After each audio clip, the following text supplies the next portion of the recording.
বাংলাদেশের রাজনীতির এক নির্মম চিত্র। যারা আদর্শের কথা বলে রোদে পুড়ে কাঁদানে গ্যাসে চোখ ঝুলসিয়ে রাজপথ কাঁপিয়েছে, তারা আজ কোণঠাসা নীরব দর্শক।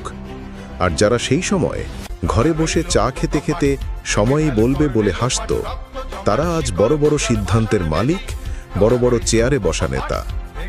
এখানে ত্যাগ নয়, জয়ী হয় চালাকি।